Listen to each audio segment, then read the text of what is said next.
তোমাদের জন্য নবীর চরিত্রই হলো আদর্শ জীবনের একটি উত্তম উদাহরণ। জোরে বলুন সুবহানাল্লাহ। নিশ্চয়ই তোমাদের জন্য নবীর চরিত্র হলো আদর্শ জীবনের একটি উত্তম উদাহরণ। আমি হেন্ডিতে দেখলাম, আমাকে অনুরোধ করা হয়েছে হযরতে উম্মুল মুমিনিন হযরতে আয়েশাতুল হুমায়রা তার জীবনী নিয়ে আলোচনা করতে বলা হয়েছে। এই আয়াতের তাফসিরে পাওয়া যায়, যখন সাহাবিয়ে রাসূল আমার নবীর সামনে কি বলে হযরতে আয়েশাতুল হুমায়রার কাছে এসে বলতে লাগলো, হে আয়েশা, বলো তো আমার রাসূলের চরিত্র কি, আমার রাসূলের চরিত্র কেমন? প্রতি উত্তরে হযরতে আয়েশাতুল হুমায়রা বলেছিলেন, হে সাহাবীরা, তোমরা কি কোরআন শরীফ পড়ো নাই? তোমরা কি কোরআন শরীফ পড়ো নাই? তো সাহাবীরা বলতে লাগলো, আয়েশা, ই আবার কেমন উত্তর হলো? আমরা জিজ্ঞাসা করলাম আমাদের রাসূলের চরিত্র কেমন, আপনি উত্তরে বললেন তোমরা কি কোরআন শরীফ পড়ো নাই? এটা কি উত্তর হলো? হযরতে আয়েশাতুল হুমায়রা বলল, যে হ্যাঁ, আমি এটাই উত্তর দিয়েছি, আর এটাই উত্তর হলো রাইট, এই উত্তরটাই হলো সঠিক। কারণ এই কোরআন, সমস্ত কোরআনটাই হলো আমার রাসূলের ক্যারেক্টার ও চরিত্র। ধরে বলবো সুবহানাল্লাহ। ওটাই কোরআন হলো আমার রাসূলের ক্যারেক্টার সার্টিফিকেট। সুতরাং যারা কোরআন পড়েছে তারা রাসূলুল্লাহকে চিনেছে, যারা কোরআন পড়তে পারে নাই তারা রাসূলকে চিনতে পারে না। হযরতুল আয়েশাতুল হুমায়রা, ভাইয়েরা, আমার রাসূলুল্লাহর চরিত্র, আমার রাসূলুল্লাহ যে আদর্শ নিয়ে দুনিয়াতে এসেছে, আমার রাসূলুল্লাহর আদর্শ দেখে বেঈমানেরা কলমা পড়ে বাধ্য হয়েছে। আমার রাসূলুল্লাহর আদর্শ দেখে বেঈমানেরা পর্যন্ত পাগল। এই ইসলামের প্রচার ও প্রসার তলোয়ার আর গল্লমের মাধ্যমে হয় নাই, কিসের মাধ্যমে হয়েছে?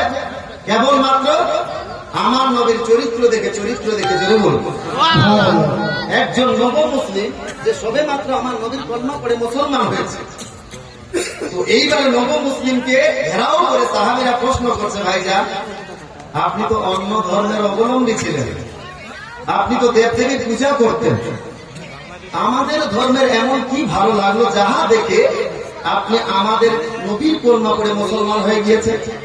তো ওই নব মুসলিম যাই মানে নতুন ইসলাম কবুল করেছে, বলতে লাগলো, ভাইজান, আমি আপনাদের নবীর একটা চরিত্র দেখে আমার ধর্ম পরিত্যাগ করে আপনাদের নবীর কলমা পড়ে মুসলমান হয়ে গিয়েছি। সুবহানাল্লাহ। কয়টা চরিত্র বললাম? কয়টা? একটা। এইবারে আপনারাই বলেন, এই অনেক টাইমে আপনারা জালসাতে নব মুসলিমদেরকে নিয়ে আসেন না? যদি নব মুসলিম আপনারা পেয়ে যান তাহলে তাকে নিয়ে আসেন, আর জায়গা দেওয়া যায় না প্যান্ডেলের মধ্যে। কেন? যে ওর ইতিহাসটা জানতে পারবো আমরা, যে হিন্দু ধর্ম থেকে বা অন্য ধর্ম থেকে কি করে আমাদের ধর্ম কবুল করল, এই ইতিহাস শোনার জন্য আগ্রহী আমরা। তো সাহাবীরা ওই নব মুসলিমকে বলছে, ভাই বলো তো ওই একটা চরিত্র, এমন কি চরিত্র দেখেছিলেন আমার রাসূলের যাহা দেখে আপনি কলমা পড়ে মুসলমান হয়ে গেছেন? হ্যাঁ, নবীর উম্মতের দল, হে পরদার মা। ওই সাহাবীরা রাসূল বলতে লাগলো, হে সাহাবীরা, তাহলে ভালো করে শোনো।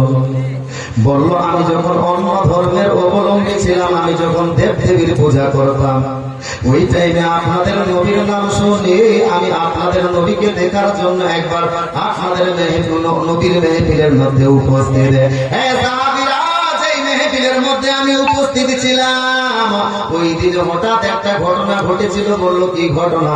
বললো, আপনাদের সাহাবীদের মধ্যে একজন হঠাৎ দাঁড়িয়ে কান্না করতে শুরু করলো। আপনাদের নবী সেই সাহাবীকে জিজ্ঞাসা করলো, সাহাবী, তুমি কেন কান্না করছো? তাড়াতাড়ি করে বলো। ওই সাহাবী রাসূল বলতে লাগলো, ইয়া রাসূলুল্লাহ, ইয়া হাবিবাল্লাহ, হুজুর, আমি বড় হতভাগা, আমার কপাল বড় মন্দ। আমার নবী ওই টাইমে বললেন, সাহাবী কেন এইভাবে বলছো? তাড়াতাড়ি করে বলো। এইবারে সেই সাহাবী আঁকি চলে বলতে লাগলো, ইয়া রাসূলুল্লাহ, ইয়া হাবিবাল্লাহ, হুজুর, কেবলমাত্র আমার একটাই আদরের সন্তান গো নবী, সেই আদরের সন্তানটা আমার বাড়ি থেকে সকাল থেকে হারিয়ে গিয়েছে, সকাল বেলায় হারিয়ে গিয়েছে, সন্ধ্যা হতে চললো, এখন পর্যন্ত আমার সেই সন্তানকে খুঁজে পাওয়া যায় না। ইয়া রাসূলুল্লাহ, আমার বাড়ির আনাচে কানাচে সব জায়গায় খোঁজাখুঁজি করেছি গো নবী, আমাদের আশেপাশে বাড়ির সব জায়গায় খোঁজাখুঁজি করেছে, কোথাও যেন আমার সন্তানকে খুঁজে পায় নাই। এইদিকে আমি সন্তানের গৃহ ব্যথা সহ্য করতে পারি না, ওইদিকে আমার স্ত্রী সন্তানের গৃহ ব্যথায় কেঁদে কেঁদে বেহুশ হয়ে যাচ্ছে। ইয়া রাসূলুল্লাহ, কি করব, উপায় খুঁজে পারি না, কি করব, কোথায় গেলে সন্তানকে খুঁজে পাবো, যার জন্য আমি আপনার দ্বারস্থ হয়েছি গো নবী। বলেন দেখি কি পরামর্শ আপনি দিবেন, আমি কি করব, একটু পরামর্শ দেন। আমার রাসূল বলতে লাগলেন, সাহাবী, তোমার টেনশন নিতে হবে না, আমি তোমার হারানো সন্তানের জন্য দোয়া করে দিব, তোমার সন্তান তাড়াতাড়ি তুমি পেয়ে যাবে। জোরে বলুন সুবহানাল্লাহ। ওই সাহাবী রাসূল নবীর দরবারে আপনাকে বলে পরামর্শ দিতে এসেছেন, হুজুর আপনি একটু পরামর্শ দেন। সেই সকালবেলায় আমার ছেলেটা হারিয়ে গিয়েছে, সন্ধ্যা লাগতে গেলে এখন বাচ্চাকে খুঁজে পাই না, ওইদিকে আমার স্ত্রী কেঁদে কেঁদে বেহুশ হয়ে যাচ্ছে, আর আমিও থাকতে পারি না। নবী গো, একটু দোয়া করে দেন, আপনি পরামর্শ করে দেন। আমার নবী বলছেন, আমি দোয়া করে দিচ্ছি, তোমাকে টেনশন করতে হবে না। আমার নবী এইবার দোয়া করবেন, বলেন তো নবী দোয়া করবেন, ওই দোয়া কবুল হবে কি হবে না? নবীর কাছে যে কোনো সওয়ালি গিয়েছেন, যে কোনো আশা নিয়ে, কেউ খালি হাতে আসেন নাই, যে কোনো মুরাদ নিয়ে গিয়েছে, নবী হাত উঠিয়েছেন আল্লাহর কাছে, আমার নবীর হাত উঠাতে দেরি, আল্লাহর কাছে সেই দোয়া কবুল হতে দেরি। ও মদিনা, তোমায় ভুলতে পারি না, কি করে ভুলি তোমায়, বলো না, বলো না, বলো না, বলো না। তোমার বুকে শুয়ে আছেন যে জনা, যারে সৃষ্টি না করিলি আমার রাব্বানা কিছু সৃষ্টি করতো না। ও মদিনা, তোমায় ভুলতে পারি না, তিনি আমার জানের জান, আমার প্রাণের প্রাণ, যারে হারালে হারাবো আমি তো জাহান। তিনি আমার জানের জান, আমার প্রাণের প্রাণ, যারে হারালে হারাবো আমি তো জাহান। যাহার নামে নাম না নিলে ও মদিনা,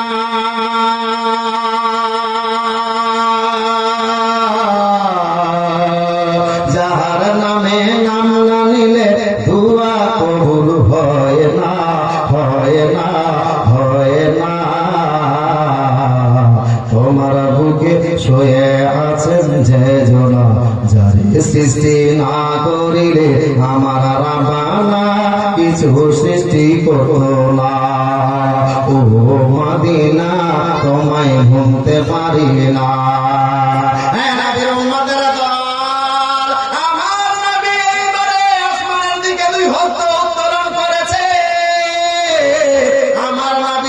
শেষ হয় নাই রে বাবা, হঠাৎ করে একজন সাহাবী এসে বলতে লাগলেন, ইয়া রাসূলুল্লাহ, ইয়া হাবিবাল্লাহ, হুজুর আপনার দোয়া কবুল হয়ে গিয়েছে গো নবী। এই ব্যক্তিকে আমি ভালো করে চিনি, এই ব্যক্তির সন্তানকেও চিনি গো নবী। এই ব্যক্তির সন্তানকে আমি যে জঙ্গল দিয়ে আসছিলাম, সেই জঙ্গলের মধ্যে অনেকগুলো ছোট ছোট ছেলের মধ্যে খেলাধুলা করেছে। ইয়া রাসূলুল্লাহ, এই ব্যক্তিকে অন্য কোথাও খোঁজাখুঁজি না করতে বলে ওই সাহাবী রাসূলকে সেই জঙ্গলের মধ্যে যেতে বলেন, সেই জায়গায় গিয়ে তার সন্তানকে পেয়ে যাবে। পর্দার মা যেমনিভাবে ওই সাহাবী রাসূল শুনতে পাওয়া, এইবারে যেন সাহাবী রাসূল ওই সন্তানকে খুঁজতে যাওয়ার জন্য তাড়াহুড়া করতে লেগেছে। যেমনি ভাবে আমার সাহাবী রাসূল তাড়াহুড়া করা, আমার নবী বলতে লাগলেন, সাহাবী কি ব্যাপার, তুমি এইরকম তাড়াহুড়া করছো কেন, কি কারণে এইরকম তাড়াহুড়া করছো? ওই সাহাবী রাসূল বলতে লাগলেন, ইয়া রাসূলুল্লাহ,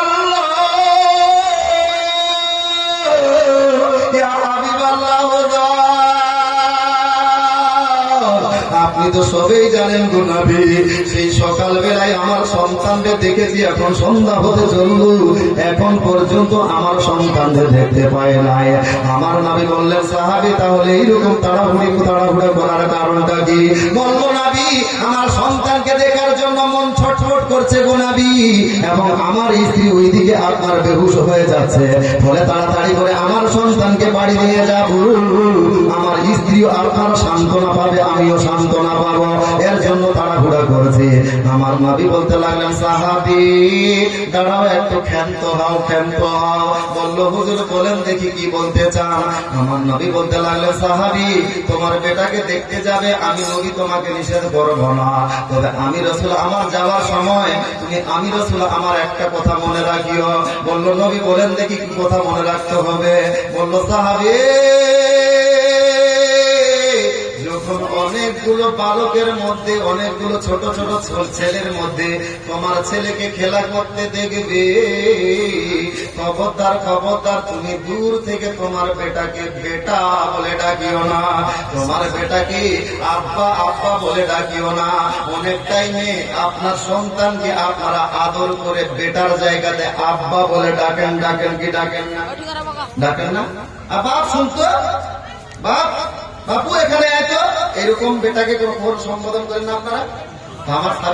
আমার নবী বলছেন, খবরদার দূর থেকে তোমার বেটাকে যখন দেখতে পাবে না, ওই জায়গাতে ওই রকম আদর করিও না, আর বলিও না আব্বু আসো, বেটা আয়, এরকম ডাকবা না।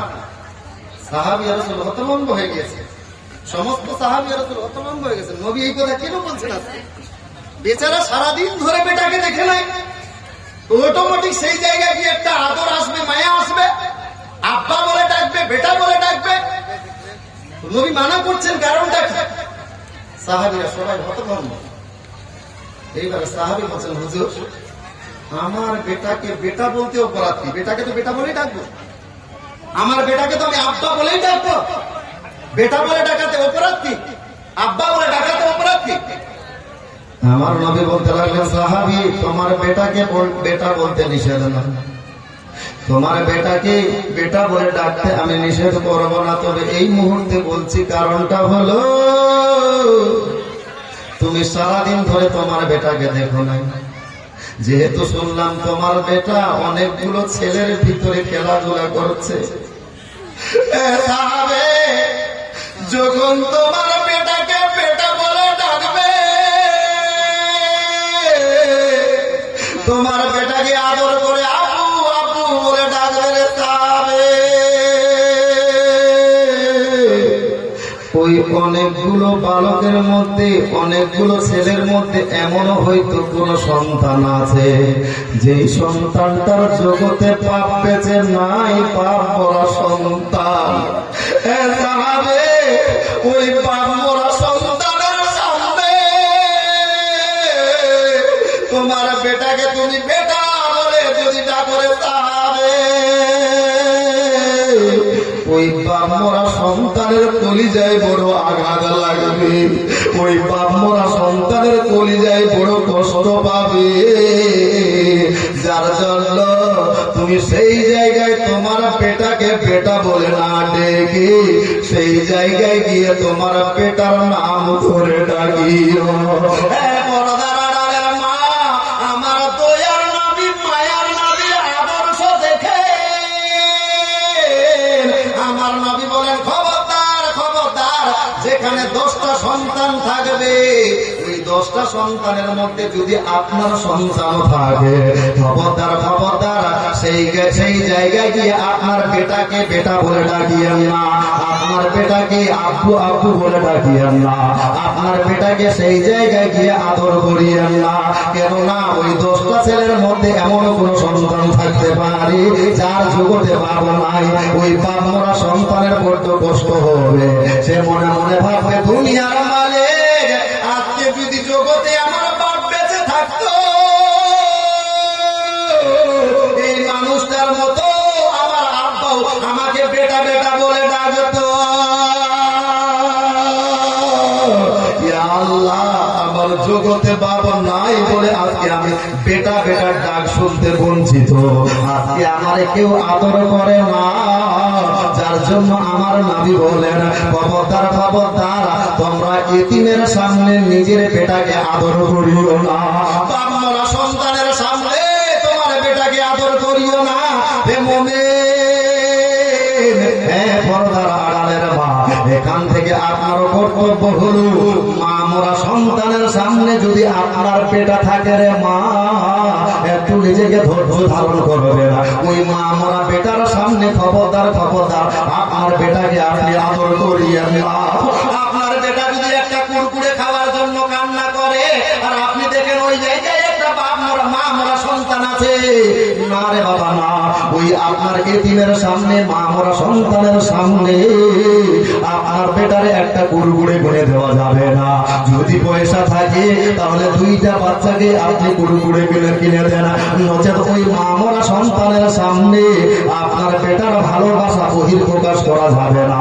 যদি এইভাবে করেন রে মা, ওই মা মরা সন্তান বড় মনের মধ্যে কষ্ট পাবে, সে মনের মনে আল্লাহর কাছে অভিযোগ করবে, হে দুনিয়ার মালিক, আজকে যদি আমার মা জগতে বেঁচে থাকতো,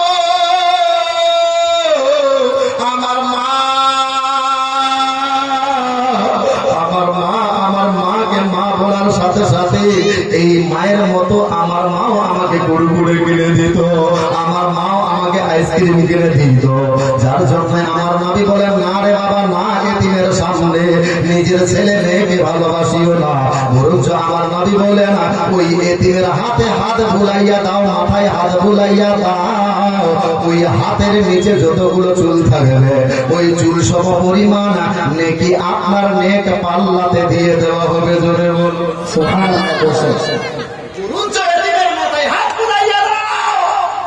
ওই হাতের নিচে যতগুলো চুল পড়বে ওই চুল সম পরিমাণ নেকি আপনার নেক পাল্লাতে দিয়ে দেওয়া হবে। জোরে বলুন হ্যাঁ পয়সাওয়ালা মানুষ, আমার রাসূল বলেন হ্যাঁ পয়সাওয়ালা মানুষ, আল্লাহ যাদেরকে সম্পদ দিয়েছে খবরদার খবরদার আপনি টাকার বাহাদুরি গরিবের সামনে দেখাইয়েন না। না রে বাবা, গরিবের সামনে টাকার বাহাদুরি দেখাইয়েন না। আল্লাহ সম্পদ দিয়েছে, আল্লাহর শুকরিয়া না আদায় করেন, আল্লাহ আমাকে গরিব না বানিয়ে তুমি পয়সাওয়ালা বানিয়েছো, এইভাবে শুকরিয়া না জ্ঞাপন করে না। কিন্তু গরিবের সামনে টাকার বাহাদুরি করিয়েন না। আমার নবী এমনও বলেন যে হে পয়সাওয়ালা মানুষ, গরিব মানুষকে মাংসের রান্নার ঘেরান দিয়ে কষ্ট দেওয়া যাবে না। আল্লাহ পয়সা দিয়েছে না, আল্লাহর শুকরিয়া আদায় করেন। আল্লাহ আমাকে গরিব বানাবো নাই, আল্লাহ আমাকে টাকাওয়ালা বানিয়েছে, লাখ লাখ শুকর আল্লাহ তোমার। কিন্তু সেই পয়সাগুলো গরিব গরিব মানুষের সামনে টাকার বাহাদুরি দেখিয়ে তাদেরকে কষ্ট দিয়ে না। আমার রাসূল এমনও বলেন যে মাংসের রান্না দিয়ে, মাংসের রান্নার ঘ্রাণ দিয়ে গরিব মানুষকে কষ্ট দেওয়া যাবে না। কারণ যখন আপনার বাড়িতে মাংস রান্না হয় না, আপনার পার্শ্বে একটা দিন মজুরি খাটনেওয়ালা মানুষ পার্শ্বে বাড়ি, গরিব মানুষ, ওরও দুইটা ছেলে মেয়ে আছে কি নাই?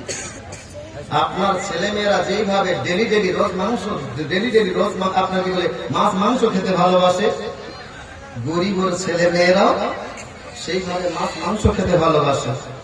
কিন্তু আল্লাহ আপনাকে পয়সা দিয়েছে, মাঝে মধ্যে আপনি মাছ মাংস খান, আর ওই গরিব মানুষ পয়সার অভাবে, টাকার অভাবে, যেহেতু দিন গেলে আপনার মাত্র 200 টাকা রোজগার, এই 200 টাকা দিয়ে মাছ কিনবে না, শাক কিনবে না, চাল কিনবে না, মাংস কিনবে। ফলে সেই গরিবের বাপ মাঝে মধ্যে মাংস কিনতে পারে না। ওর ছেলেরা যখন আপনার বাড়ির পাশে দিয়ে হেঁটে আসে আর আপনার মাংসের রান্নার ঘ্রাণ তাদের নাকে প্রবেশ করে, ওই টাইমে তারা মায়ের কাছে যে কান্না শুরু করে দেয়, আম্মু আম্মু, ওই যে আমরা গলি দিয়ে আসছিলাম আমাদের পার্সেল বাড়িতে আছে না মা, ওই বাড়িতে মাংস রান্না হচ্ছিল, ওই বাড়িতে মাংস রান্না হয়েছে মা, আমার আব্বু আমাদের জন্য কেন মাংস নিয়ে আসে না? আমরা যে অনেকদিন ধরে মাংস খাইনি মা, আমার আব্বু আমাদের জন্য মাংস নিয়ে আসবে না? মা আমার আব্বুকে মাংস আনতে বলিয়েন না। ওই গরিবের বেটি সন্তানদের আপনার সান্ত্বনা দিতে পারে না, কারণ জানে স্বামীর রোজগার মাত্র হলো 200 টাকা। এই 200 টাকা দিয়ে মাছ কিনবে না, আপনার ডাল কিনবে না, চাল কিনবে। ফলে গরিব মানুষ, আপনি বড় লোক, আপনার মতো মাঝে মধ্যে মাংস কিনতে পারে না বলে বাচ্চাদের সান্ত্বনা দেয়। প্রতিদিন মিথ্যা কথা বলে, আব্বু আব্বু তোমরা কান্না করিও না, আমি তোমার আব্বুকে কালকে মাংস আনতে বলবো। প্রতিদিন কালকে কালকে বলে, মা তুমি তো বলেছিলে আজকে আমার আব্বু আমার মা আমাদের জন্য মাংস নিয়ে আসবে, কই মাংস তো নিয়ে আসলো না। আবার মা বাচ্চাদেরকে মিথ্যা কথা বলে, বাবা আব্বু আজকে নিয়ে আসবে না, কালকে তোমার আব্বু তোমার জন্য তোমাদের জন্য মাংস নিয়ে আসবে। গরিব মানুষ টাকার অভাবে বাচ্চাদেরকে মাংস খাওয়াতে পারে না। এরই জন্য আমার রাসূল বলেন, হ্যাঁ পয়সাওয়ালা খবরদার খবরদার, মাংসের রান্নার ঘ্রাণ দিয়ে গরিব মানুষকে কষ্ট দেওয়া যাবে না। মাংস যদি নাও দিতে পারো, আমার নবী বলে মাংস তরকারিতে তোমরা পানি বেশি করে ঢেলে দাও, পানি বেশি করে ঢেলে দাও। আর মাংস না দিতে পারলো সেই আপনার পার্শ্বের গরিব মানুষের বাড়িতে মাংসের ঝোল দিয়ে তারা বাড়িতে পাঠাইয়া দাও। যাবে বলবো ভাইয়েরা আমার, এমনিতেই নন মুসলিমেরা আপনার ওই বেঈমানেরা কলমা পড়ে মুসলমান হয় নাই। আমাদের মুসলমানদের ভালো গুণগুলো দেখে, আমার নবীর আদর্শগুলো দেখে, ওই যে নব মুসলিম যাই সাহাবীদের মাঝে গল্পটা শোনাচ্ছিলেন, উনি বলতে লাগলেন আমি ওই মেহফিলের মধ্যে ছিলাম, আপনাদের নবী যেমনি ভাবে এই বাক্যগুলো বলল, আমি ভাবলাম যে হাইরে এইরকম ব্যক্তি যেই ধর্মের মধ্যে হবে, ওই ধর্ম কখনো মিথ্যা হতে পারে না, ওই ধর্মের লোক কখনো অশান্তি ভোগ করতে পারে না, ওই ধর্মের মানুষ কখনো আপনার সন্ত্রাসী হতে পারবে না, ওই ধর্মের মানুষ কখনো আতঙ্কবাদ হবে না, ওই ধর্মের মানুষ বড় হবে শান্তিপ্রিয়। সুতরাং আপনাদের নবীর এই বাক্যগুলো শুনে সঙ্গে সঙ্গে দেবদেবীর পূজা ছেড়ে আপনাদের নবীর কলমা পড়ে মুসলমান হয়ে গিয়েছে। জোরে এই নবীর কলমা পড়ে মুসলমান হওয়ার পরে ওই পিরিয়ডে সেই নব মুসলিম গুলো আমার নবীর প্রেমে মগ্ন হয়ে দুনিয়ার সব কিছু বিলিয়ে দিতে রাজি, কিন্তু আমার নবীর দেওয়া মধুমাখা কলমা ওই বেঈমানদেরকে দিতে রাজি। নিজের টাকা পয়সা জমি জায়গা নবীর প্রেমে সব বিলিয়ে দিয়েছে, নিজের জীবনটা পর্যন্ত বিসর্জন করে দিয়েছে। জোরে বলুন। একজন সাহাবী রাসূল যার নাম হলো আম্মার, আম্মার বাপের নাম হলো ইয়াসির, এই ইয়াসিরের স্ত্রীর নাম হলো সুমাইয়া। বাড়ির 3টা সদস্যই আমার রাসূলুল্লাহর চরিত্র দেখে, আমার নবীর ক্যারেক্টার ও ব্যবহার দেখে চুপি চুপি এই 3জন ব্যক্তি আমার নবীর কলমা পড়ে মুসলমান হয়ে গেছে। যখনই এরা কলমা পড়া, আবু জেহেল, উতবা, সাইবা, আবু লাহাব এদের পেট ব্যথা। আরে আমরা এত চেষ্টা করলাম যে মুসলমানদেরকে কলমা পড়ে, দেখেন তো সমস্যা হয়ে গেল। আমি তো বলছিলাম যে একটু সামনের দিকে আগে থেকে আগিয়ে বসতেন, তাহলে আসতে সুবিধা হতো না পরক্ষণে। এই যে দেখেন আমার মা বোনরা কত কষ্ট করে আসছেন, সামনের দিকে জায়গাটা না কেটে আসেন না কেটে আপনারা আসেন আসেন। ও বহিন, খালা, দিদি আসেন, খালা, বহিন, দিদি, কুকুর, নানি, দাদি, আর কি কহিব বলেন তো? আর কোন অপশন আছে? আগে আসেন, আগে এত আদর করে কইছি। টেঢ়ারে বেটিরা মূল বিষয় আমি যতই করেন, আমরা এই টেড়া হাড্ডির তৈরি, আমরা শুনবো না। একটু শুনেন না রে, আদর করে তো হয়েছে, এই জন্য স্ত্রীকে আদর করে বুঝাইতে হবে। এই টেড়া হাড্ডি দিয়ে যেহেতু জন্ম, এদেরকে জোর করে যদি বুঝাইতে যান তো মোট করে ভেঙে যাবে। বুঝে গেল? খুব সাবধান, স্ত্রীদের সঙ্গে একটু ভালো ব্যবহার করবেন। বলছে আরে খালা এইদিকে তো ক্লাব হয়ে গিয়েছে, আর কি কইব, আপনারা প্যান্ডেলই ছোট করছেন, তোমাদেরকে কি দোস্ত। তো এই যে জায়গায় আপনার কিছুটা সামনের দিকে খালি আছে, ওই পিছনের ভাইরা পুরুষরা যদি একটু এইদিকে আসতেন তাহলে একটু পিছনে জায়গাটাকে আরো বাড়িয়ে দিত আমার ভলান্টিয়ার ভাইরা, মহিলাদের দিকে জায়গাটা একটু আরো বেশি করে দিতেন। সব জায়গায় মা বোনেরা বেশি, নেকির কাজও বেশি, গান বাজনাও বেশি, গুনার কাজও বেশি, সব জায়গায় মা বোনদের পরিসংখ্যা বেশি, পুরুষ অপেক্ষায় মহিলারাই মেহফিলের মধ্যে বেশি এসছেন। যাই হোক, মা বোনদের বলছি, দৃষ্টি আকর্ষণ করছি, আওয়াজ করিয়া না, কারোর দিকে